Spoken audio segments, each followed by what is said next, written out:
Patahimikin mo nga yung askal mo. Kung hindi, itatapong ko ulit yan sa mga informal settlers where it belongs. Will you marry me? Dora, will you marry me? Dora, will you marry me?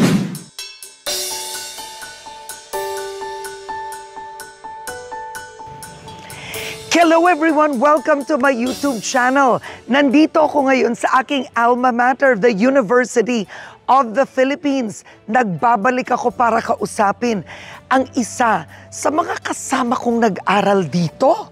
The one and only. Wow! Napaka-sexy naman ito. Hello, good morning, madam. Uy, ano ba? Ano ba? The one and only. Uy, ano? Kimidora in the flesh. Bigla ka naman, Karen. Ano ba yan? Eugene Hi, Domingo. The Hello. one and only. Thank you, Karen. Thank you. Talaga, Welcome. wait, you are always in UP? Yes, every time na gusto kong mag-physical activity or gusto ko lang ma-relax, kasi tignan mo naman ang ating Beautiful. university. Oo, totoo naman. Na maintain natin ang ating mga greens, di ba? And then also, pag nandito ako, parang I feel grounded. So, So wait. natsyempohan mo ko today. It's Sunday today. I'm happy because excited talaga ako to share my physical activity. Okay, what are we doing? This is called rope flow. Wow. And we have a community, medyo scattered pa sila nationwide. And then every Sunday, I meet with my teacher, Teacher Heather. This Hi, is Karen. Teacher Heather. Okay, nakakapayat ba to? Ba to? Ah, Papayat ba tayo dito? Base sa itsura namin, si Danilo lang ang payat. My God, eto wait. na nga. Is this the one and only? Oh, ako rin one and only sa one and only. Danilo, I'm Karen. Nice to meet you. Nice to meet you. Wow naman. This is Guwapo Danilo. naman ito. Medyo lumayo-layo ka ng konti. Okay. Ito si Karen. Ang guwapo ni Sir. Danilo. She has a lot of advocacies that are really... Right now, we are fighting for no violence. Every now and then, she's out there trying to... So this is what your relationship is like? Yes, I always explain She's- everything. She's my teacher. I Oh my explain God. everything. Ang cute yun namang dalawa. I explain our culture, our people, our ways, our food. Yeah. Sa Pilipinas, ako in charge. In But Italy. siya. Wait, Siya how na in did you charge. meet? Can I at least ask that? I was in a festival in Udine in Italy, and she was almost every year she was there. And But when did you first watch me? I watched Kimidora there. After that, I said, "Who is that woman?" Ganyan talaga? Ganyan talaga? Serious? Yeah, I thought she was the best actress in the world. That's true. Really? She was playing 4 different characters there. It was crazy. I said, wow, it's so good. And she was very good in the play, the different characters in different situations. I wrote something, I was writing at that time on a blog, and I say, my life changed. I didn't know that. You Hindi didn't ko know alam that? yun. Hindi ko No, alam yun. because Hindi kami was, magkakilala. no. I was not able to attend the screening of Kimidora then. We realized just when we were already partners na we had already a picture together in a Yeah. group. No. Yes, but then we didn't have connection. How did you know Eugene was the one Later, when we start to date? to date on Skype. On Skype? Skype pa. And kasi ano yun Because it was a long long- it's a distance, long story, diba? I told you. But you mean to say just through Skype you knew? That's hard. It was a slow process, okay? Yeah. Because we started talking every week on Skype for 2 or 3 hours, I think. Yeah. And then we met again in Italy, just the 2 of us, in Oh a my- very nice place, in the place where my mother lives, not far from Rome. Yeah. At that point. How did you propose? Oh, Skype, I think. Oh, Oh my Skype. gosh. Dear, bentang-benta Skype dito. Guys, it's Skype. Nung time na yun Skype. That's Skype. You But- said but yes we- on Skype. But we knew at the time Yeah. already, the both of us. Yeah. But when he proposed, it's not like yung may parang may spark, mayroong fireworks, walang ganun. Parang dumaan lang yung yung proposal. Kulang na lang sabihin niya, gusto mo ba ng pizza? Parang ganun din yung tono. You want to eat pizza? Or How do you in the describe finding him? Finding him is really a miracle. Yes, it's really a miracle. and the miracle is from God. Alam mo naman natin yan. She's so sweet. Super. Sweet ba to? Super. Mas sweet Mas siya. sweet. Oo. He's sweet. Super. Super sweet. Kailangan mga 1,000 kisses a day. Oh my gosh! Gusto mo ba ng samples? May 1,000. 1,000.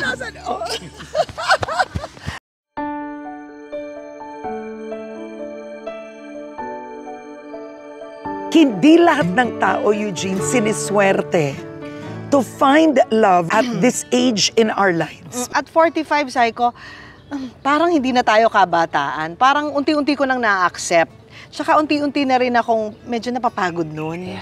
Nag-hit yung Kimidora, nagsunod-sunod na ako, Karen. So, naramdaman ko ang mga after 7 years, 6 years, 7 years, na parang tumuhod doon naman ako.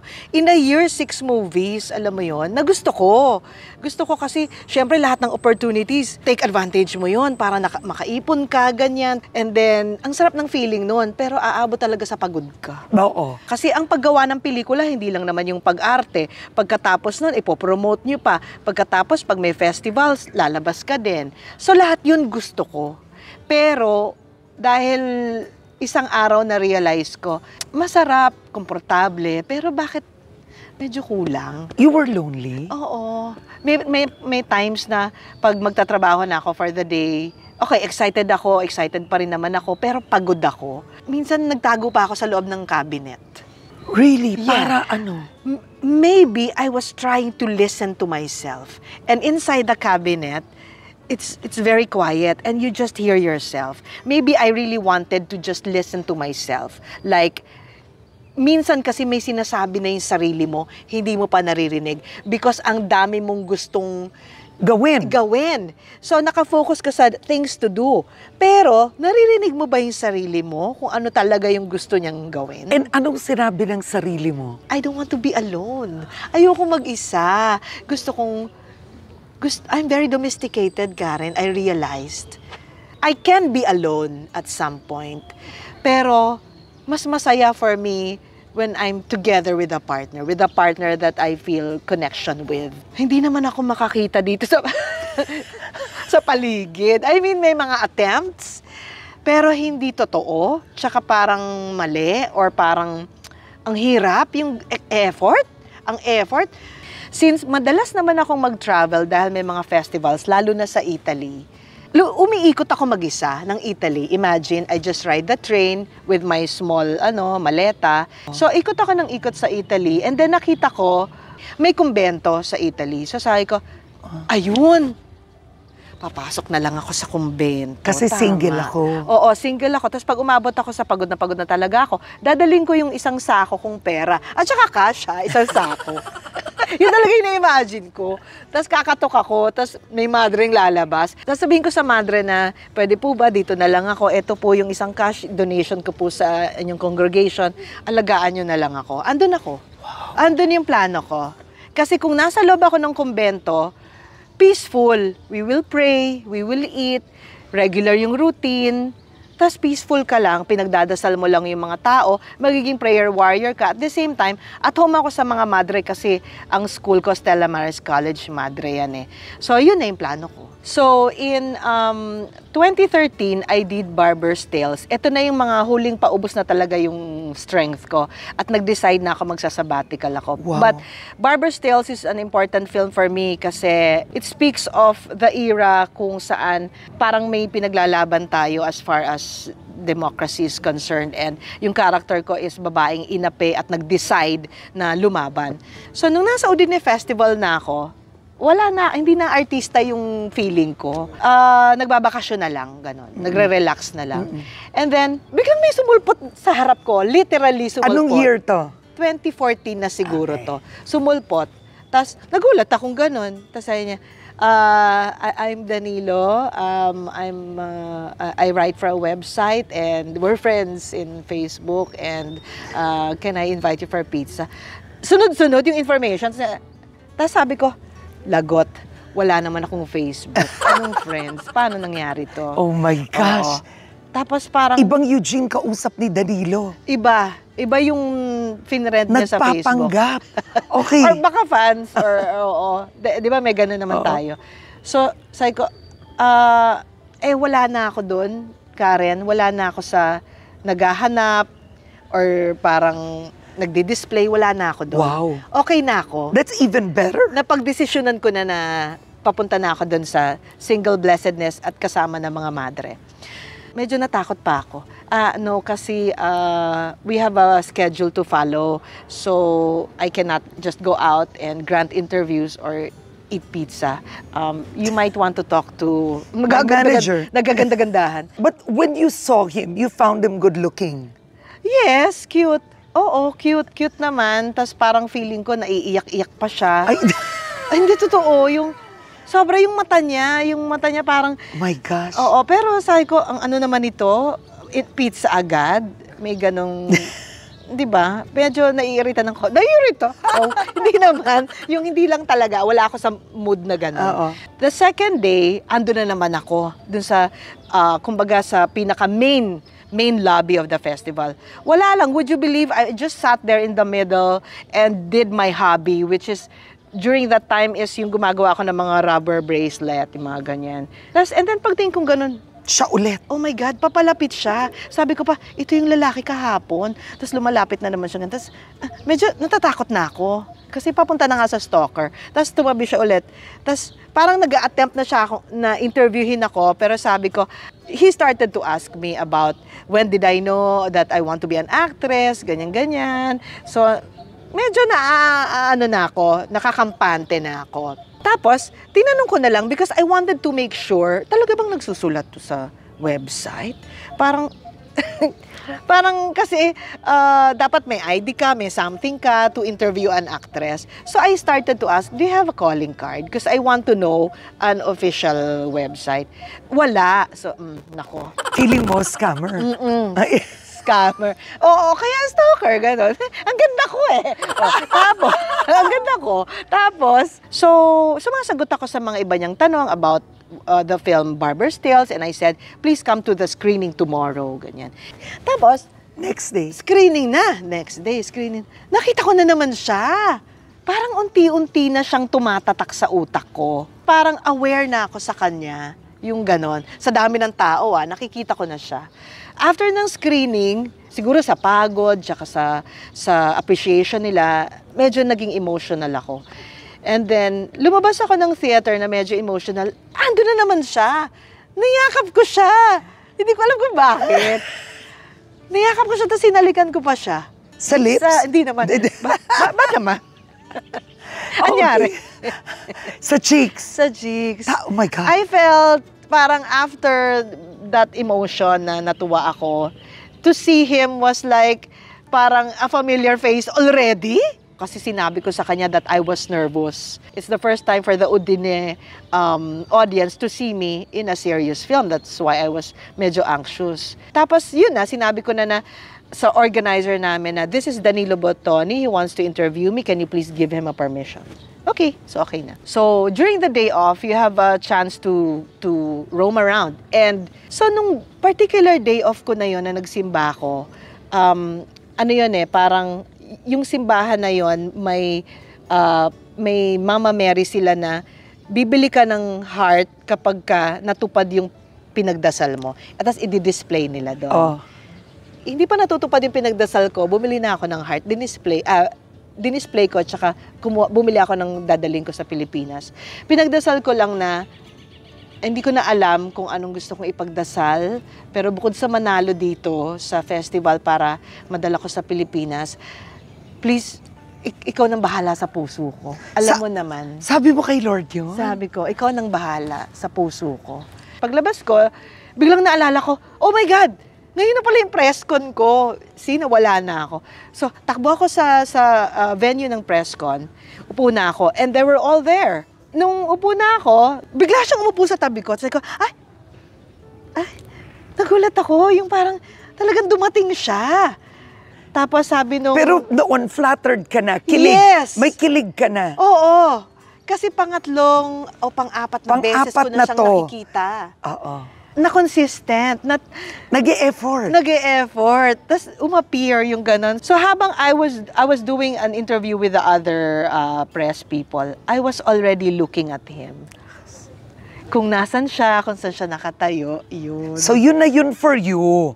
May crush ka na nun. Medyo. Oo. Medyo Kasi nakikita ko na nag-aano ka na eh, parang, where is he? nakikita ko na siya.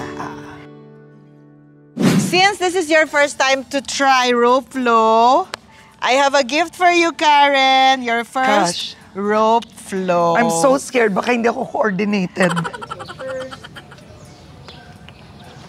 This is the underhand. So the rope Oh my God, it's hard. Under. your head this way. Yes! There you go. So when you're ready, we're going to switch to the right side. So to do that,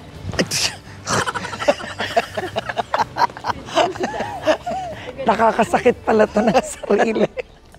Yes! Oh, tamo na. So, ba't trip mo to, Eugene? Ba't mo to gusto? Maganda to sa flexibility. Really? Yes. At saka sa coordination, mental coordination. Oh my And gosh. it's like meditative din siya. 1, 2, 1, 2, 1, 2, 1, 2, 1, 2, 1, 2. this is really great for meditation and then flexibility.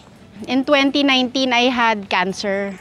So I had a surgery and the doctors told me that my left, because it happened in the left side eh. So they told me that I won't be able to raise my left arm. I tried everything. Wala, massage and everything.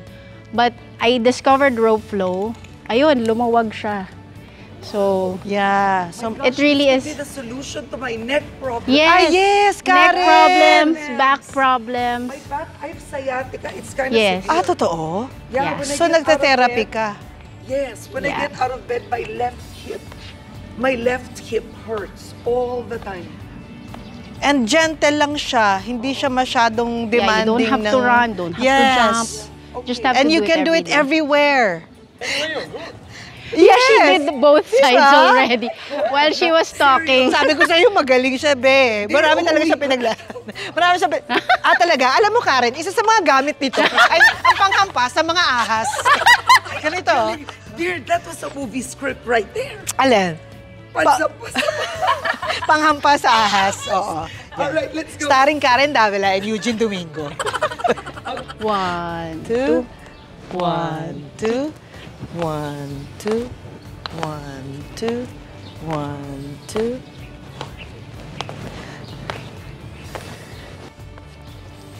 Nice. Fairness. Ganda. Yes. When I was already relaxed telling him about my plans in my life, I said to him, would you like to visit the Philippines? And then he said, maybe. And then, so I looked at him like that. Nakita ko na yung mata, Karen. Ang ganda ng mata. Medyo magdada moves na ako, di ba? Ganyan. Biglang dumating ulit coordinator. Time is up. After nun, nung babay na, okay. Ay, tapos na. Ay, yun na, Karen. Sabi ko, nung nanalo na tayo ng Best Picture, ayan na, lalandi na ako, eto na, uge, lumandi ka na. Tapos na yung trabaho mo, hindi ko na siya nakita. How Hindi did ko you na siya meet nakita. again? Di ba naalala mo, sabi ko sa'yo, nagsulat siya ng email address niya. In-email ko kaagad. So, nag-email ako. This is Eugenia. Thank you. Ganun lang yung mga attack. Thank you for the support. Ganyan. Diyan. Hindi naman siya sumagot. Oo. Nag-bounce back yung mail. So, Mali yung email. Mali. Umikot-ikot ako ng Italy na parang Star Cinema. Alam mo yon, yung ini-imagine ko na habang umiinom ako ng wine dun sa piazza, makikita ko a-appear siya ulit, yung ganyan. Pero syempre, Star Cinema yun. Wala. Ang buhay, walang ganun. Ano nangyari? Uwi akong nga. Yung hindi ko na siya nakita ulit. My God, wait, Diba? so it really shows you and Danilo were meant to be. Oh, how did it happen? You got home? Pagdating ko dito, pinagalitan ako ng best friend kong si Chris Martinez. Sabi niya ganon, oh, asa na? Wala na. Ang arte-arte mo kasi. Hindi ka pa lumabas mag-pizza. Siyempre, yung mga best friend may magagalit sa'yo, di ba? O, anong gagawin natin ngayon? So, isip-isip yung paraan. So, ano yung paraan? Di ba may website siya? Nagsulat ako ng email dun sa editor ng website. Ang galing! So, hiningi ko dun sa website nila yung email ni Danilo Bottoni, and then I sent him an email, and then he emailed back. And then, nag-send ulit ako ng email na medyo mahaba. Na yung kulang na lang sabihin ko, gusto kita. Then, hindi naman siya sumagot. Kaya pa... Ba't siya ganun? Ano nangyari sa kanya? Hindi mo siya tanongin. Ano nangyari dito? Di ba? Iba talaga kasi ang lalaki. For him, wala yun. It's just an actress saying thank you. Tapos? Eh, give up ko na rin. Oh. Ay, wala na. Okay na yun. Pero, not really give up, zero. When I was driving, kunyari, long drive, nagsasalita ako, Karen. Ini-imagine ko, kausap ko siya. Oh my God. Ikaw na ang umibig. At ikaw na yung yung minanifest ko. Gusto ko lang sabihin na how that is an extraordinary feeling. Never ko pang na-feel yun towards another person, another man, na parang hindi ko makalimutan. And then one day, almost after 6 months, nandito si Pope noon. Nagbukas ako ng Instagram ko kasi popost ko na nanonood ako ng si Pope nasa TV. Nakita ko sa isa sa mga comments, "Ciao, Eugene. How are you?" Siya yun? Oo! Kinilig ka? Oo, sabi ko, ay, Danilo, siya to. Pelikula So, nag-direct message ako agad. And then, so yun, we continued our communication until we exchanged our Skype address, our Viber. And then, every week, we talk. 2016 January, nagsimula na kami mag-usap. Yun yung Instagram. Yeah. When did you get married? 2016.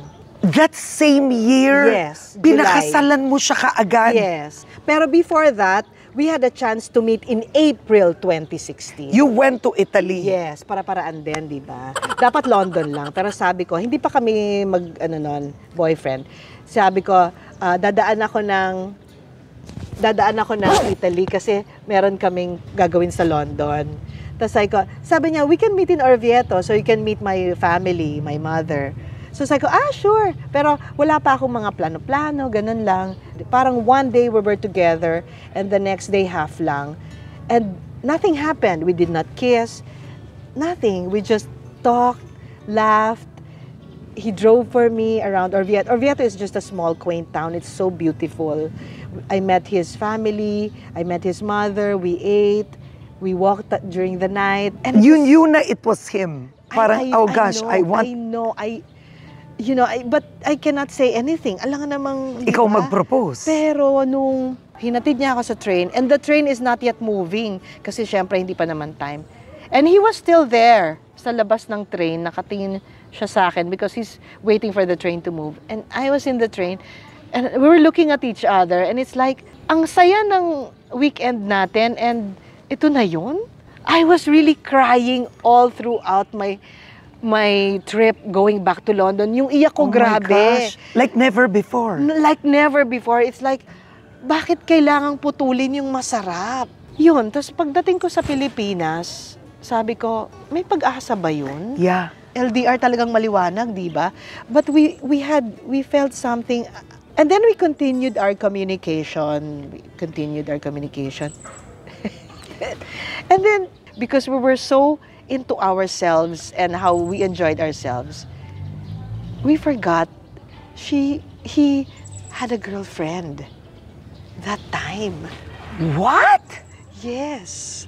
Oh my gosh. May twist pala.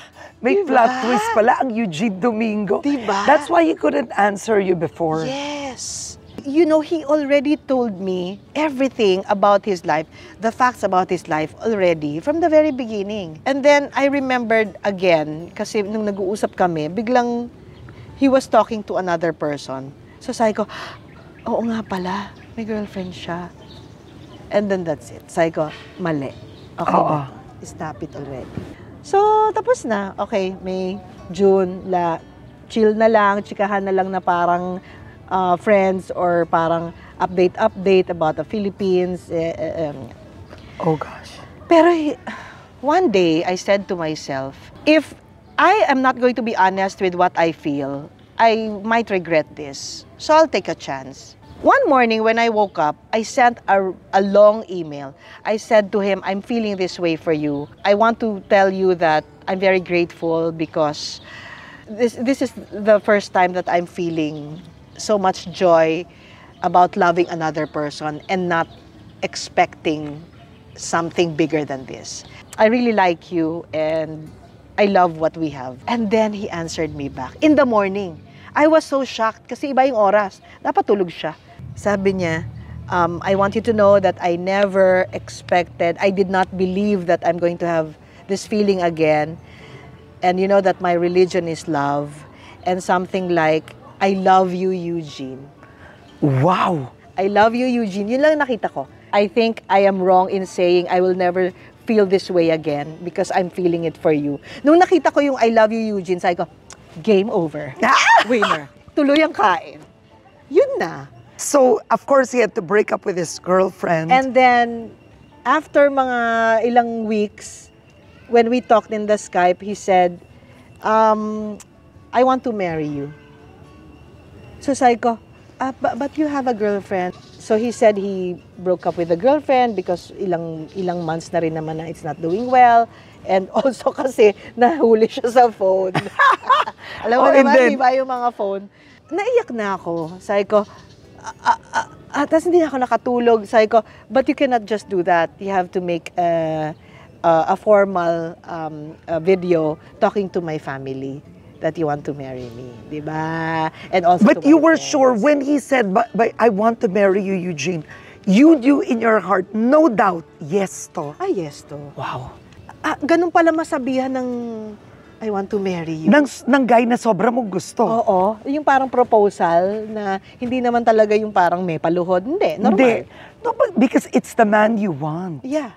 It's the man I want and it's unbelievable na sa edad kong to, mangyayari pa yun. Muslim siya. Yes. Did that, alam ko rin yun. Was that a factor? No. Hindi. In-explain lang niya. Ano lang, ang limited lang ng knowledge ko about, you know, when you say, I want to marry you, sa Muslim rights, ano bang ibig sabihin? Pero hindi ka naman papayag na may iba pa, na misis. Hindi talaga. And then, after nagpaalam ako sa taping ko, after siguro mga isang linggo, lumipad na ako sa Italy. Tapos kinasal kayo? Oo. Maraming Pilipina nangangarap to find their true love abroad. Hindi lahat pinapalad. Depende naman yun kasi bakit gusto mong maghanap pa ng love abroad. Pwede naman dito sa Pilipinas. Sa akin lang nagkataon lang talaga that I found a man na hindi Pilipino.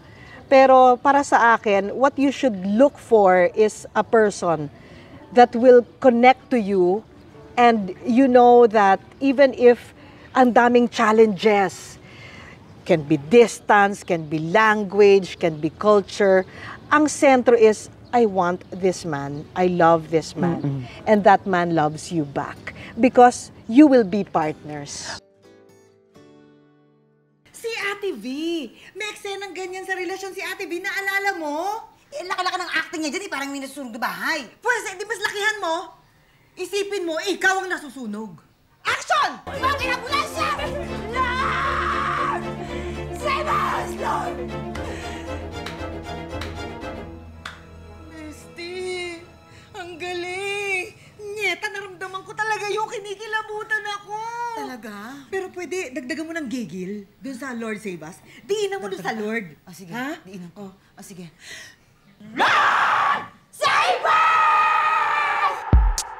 Yung bonding yun ni Pokwa ngayon, pag-usapan natin. Si Pokwang tuwing kinikwentuhan ko ng nangyari sa akin, lagi siyang umiiyak. Oo. Palagay ko dahil sinasabi niya sa sarili niya na may naghihintay na magandang love story sa akin.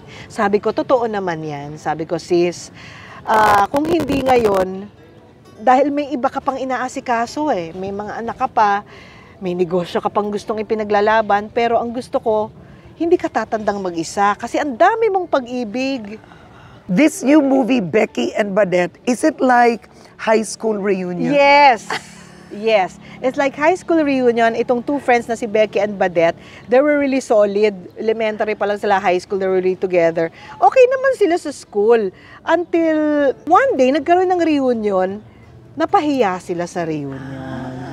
Kasi all their batchmates were successful. And they were, sinet up sila, ginawa silang clown sa reunion. Pinagtawanan sila kasi dumating sila na sabi costume party, hindi naman pala. Yon, ganon. What made you say yes to this movie?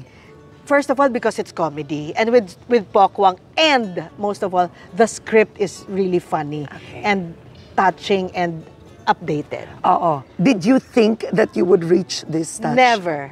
Never. Now, in your 50s, you are married. Iba na dynamics ngayon. You have Yes. true love. Yes. Hindi I na lang have to trabaho, trabaho, trabaho. Hindi na lang. Ano ang plano mo sa buhay mo? In general, my plan is to really balance my life. Now I realize, especially with Danilo, I learned from him na maganda naman yung na-pursue mo lahat ng mga gusto mo, pero at this point in your life, try to balance. Hindi naman ibig sabihin tatalikuran ko na yung showbiz because I found my love. Pero will you be living in Italy? Kasama sa balance yon. I will still be in the Philippines because gustong-gusto ko talaga yung umarte, ganyan. Gusto kong magpasaya ng tao. Pero for me and Danilo, Italy is really the private place for us. Oh. But as long as gusto ng mga taong makapanood ng pelikula or TV na kasama ko, I will be here. Because first and foremost, I'm an actress. Let's support Metro Manila Film Festival. Karen, thank you ha. Thank you, thank you. Magtiwala po kayo. Ang mga pelikula po na ilalabas sa Metro Manila Film Festival ay talagang pinili po yan. Ibig sabihin, hindi po masasayang ang pera at oras ninyo. Pero sa Becky and Badette, bukod sa masaya, ay talagang ma-entertain kayo. Kaya sulit po ang perang gagastosin ninyo.